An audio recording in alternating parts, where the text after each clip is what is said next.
Хай хорлоо бэй байна. Байсан. Би Threads дээр юу байсан юм? Та хэд хүсэж ивэл одоо юм үнэгүй e-book өгөө гэсэн чи амар олон хүмүүс ингээд би авъя гэдэгс аахгүй. Тэгэхээр нэг e-book олгоод ижээ нэгтгэд оруулсан байгаа. Тэгээд e-book болохоор одоо нөгөө тодорхой хэмжээний тайлбар өгөхгүй бол хүнд яг одоо хүрч ингээд үүргээ гүйцэтгэж чадахгүй юм шиг санагдаад байгаа байхгүй. Тийм учраас өнөөдрийн бичлэгээр энэ e-book-ныхаа тайлбарыг хийж байгаа гэсэн.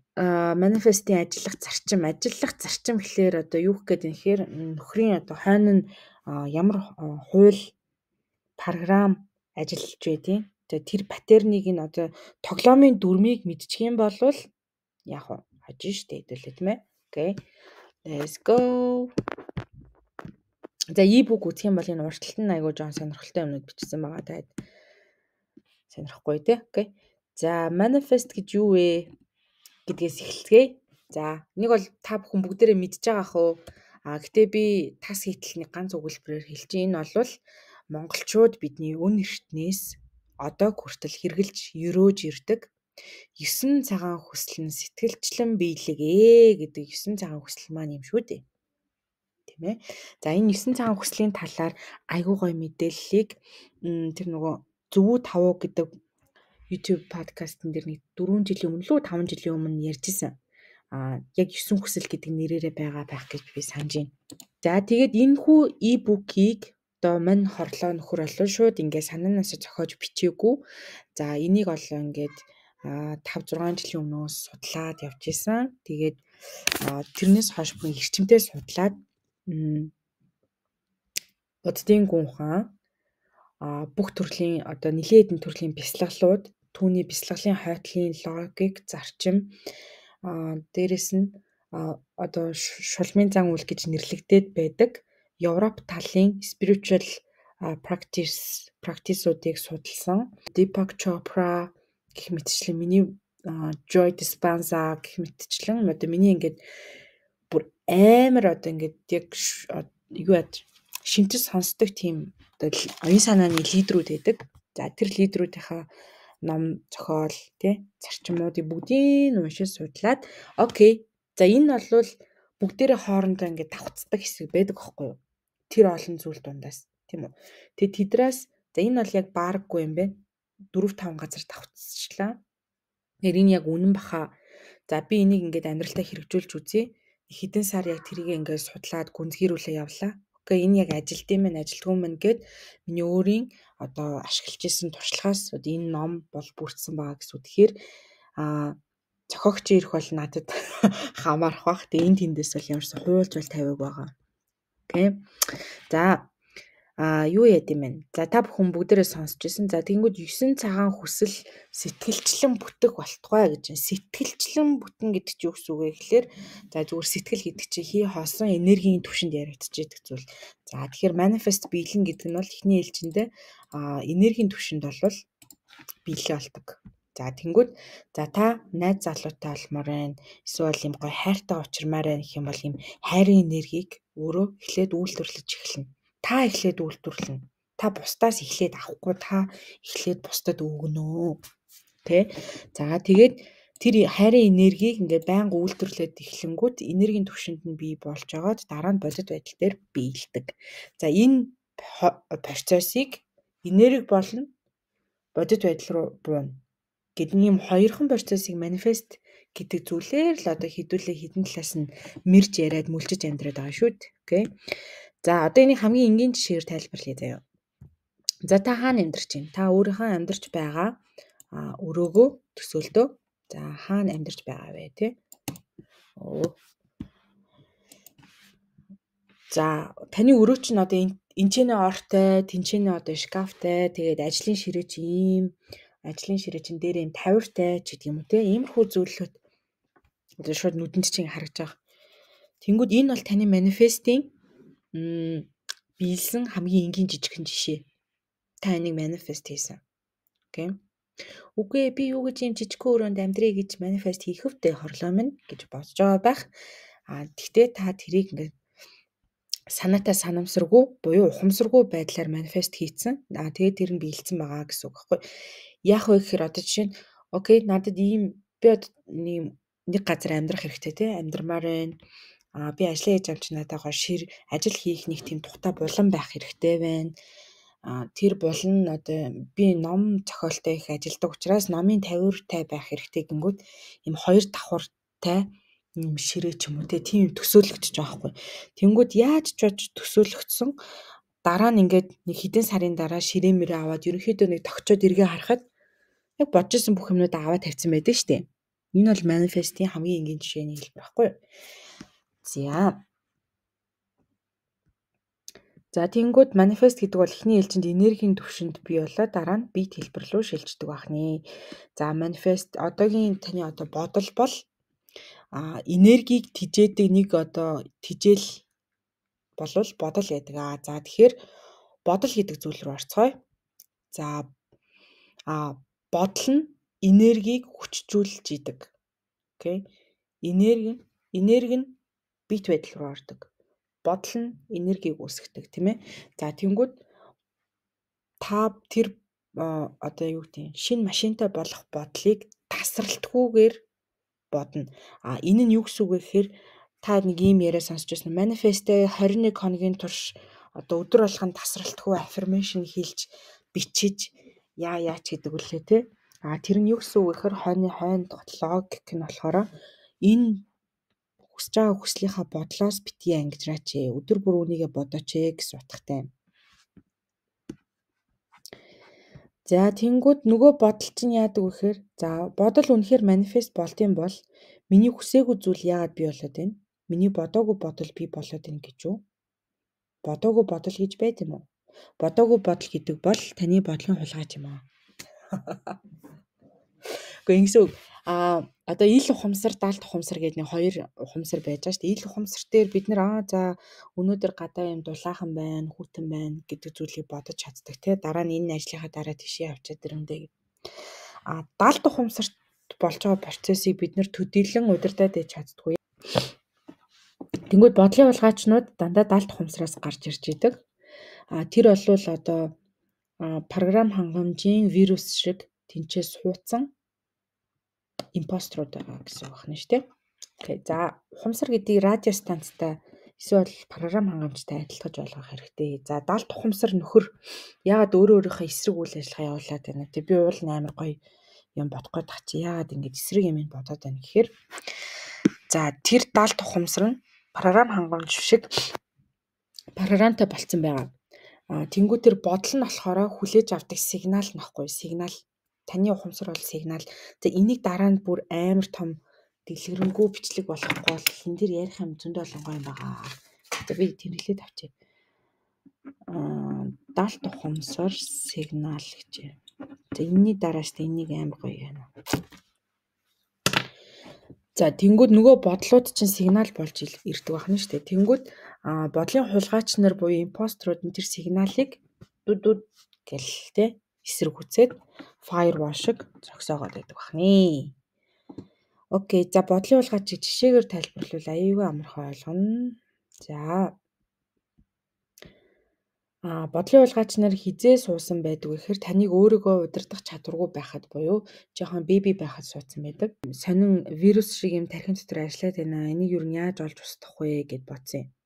За тэгээд энэ дээр миний санхүүтэй холбоотой бодлын хулгайчийг олцгоё. Тэгсэн чинь ээж ерөнхийдөө бол нэг юм санхүүгийн тал дээр буруутгах юм биш л дээ. Гэхдээ хүүхдээ өсгөж хүмүүлж байгаа байхгүй юм манай хүн. Миний охин бусдыг бити хохироо. Хонжиж болохгүй. Ховж ив ярихгүй. За энэ бол бүрийн 10 настайх хэлдэг ус өгнө зэ. Тэнгүүд хонжоо чи ард хоёр суудалтай гэдэг юм аа гэдэг үг байдیں۔ За энэ ингэ тодруулчих. За энэ юу гэсэн үг вэ гэхээр ашиг хонжоо олох юм бол артталт нь дандаа 2 дахин их зардал гарч 2 дахин их алдагдал хохирол хүлээдэг гэсэн утгатай байхгүй юу?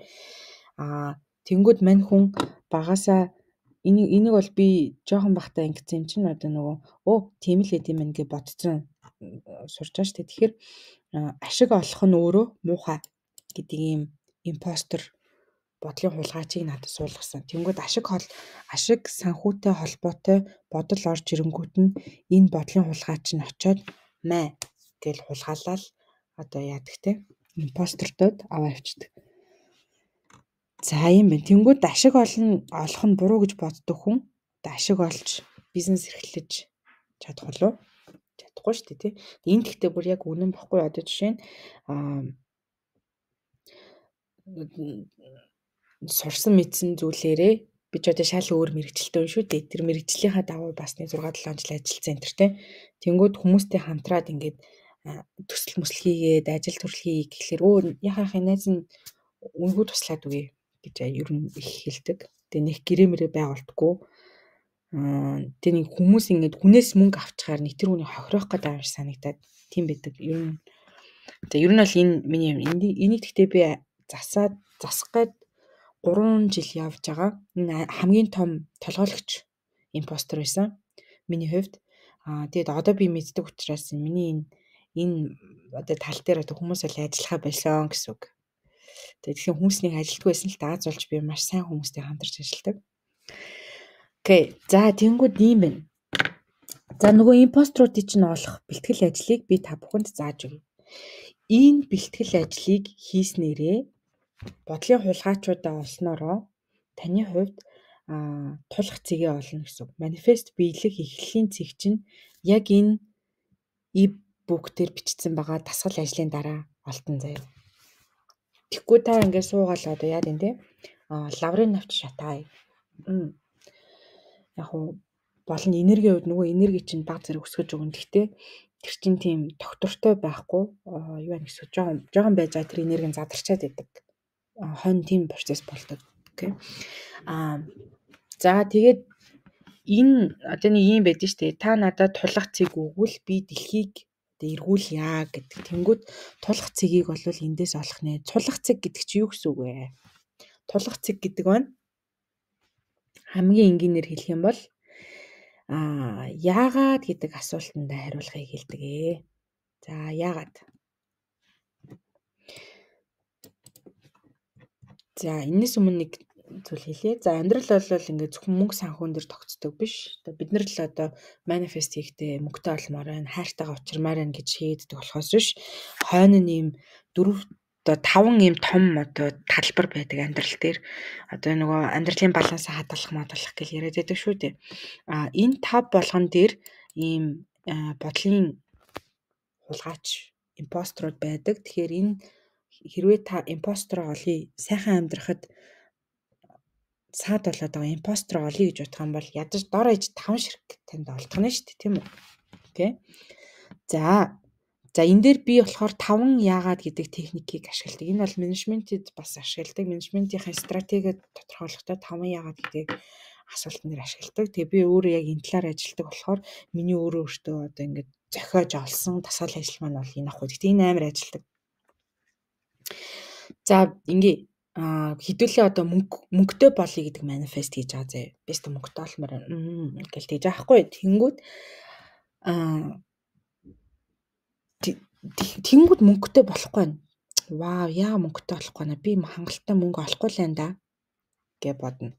Тэнгүүд яагаад гэж асууя. Тэнгүүд би амар их зардалтай штэ гэж би хариулсан байна. Тэгвэл та яагаад их зардалтай юм бэ гэж асууя. Мөнгө өрөх зүйл дэндүү их байна шүү дээ гэж асууя. За гуравт нь юу гэсэн үг вэ? Мөнгө өрөх зүйл дэндүү их байна гэж юу?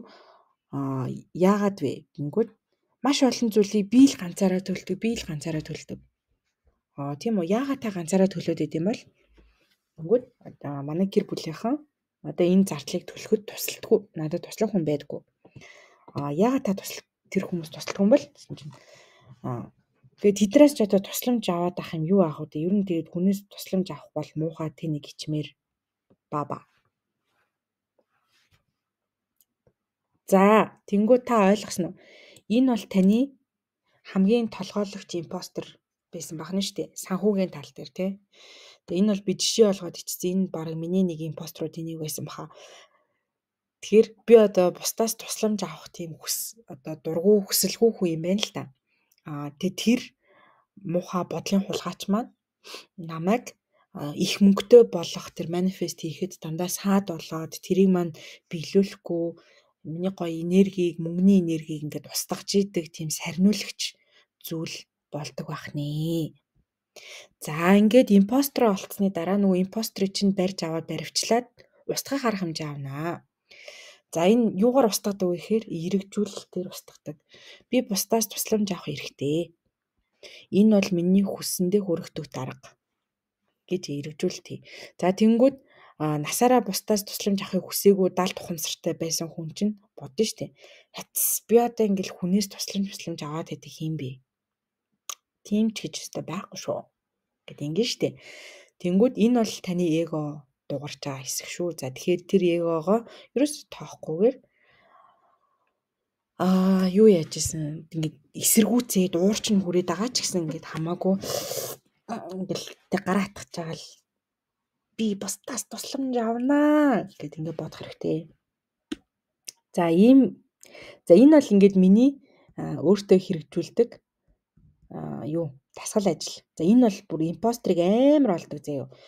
Тэгээд та энэ e-book-ыг татаж авч байгаад нэг айгу тухтайхан шиг суугаад энэ импостер олчих юм бол энээс цаашаага манифест хийх одоо бүх юмнуудыг одоо арай амархан болно.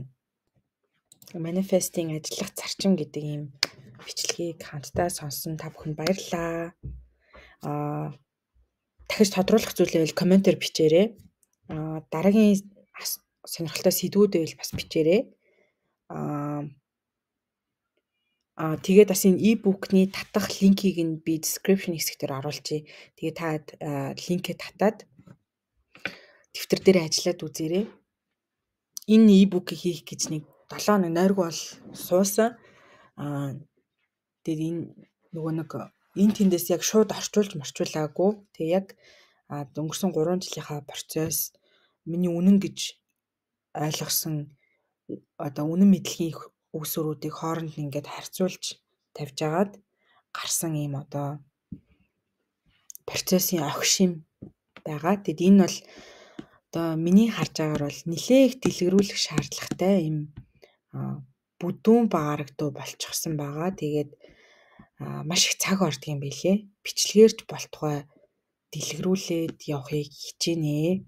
Тэгээд энэ хичээл зүтгэл дээр бас нэмээд дээрэс нь та бүхэн яг одоо өнөөдөр өөртөө хэрэгжүүлэх одоо даалгаврыг бас ийм дасгал ажил хийвэл яг болдог шүү. Наанаас ийм outcome үр дүн гаргаад тэн дээрээ суурлаа цаашаа ажиллаарай гэдэг процессыг хамгийн гол нь та бүхэндээ хүргэх гээд бичлэг хийгээд байгаа шүү. За тэгээд хэрэг болно гэж найдаа.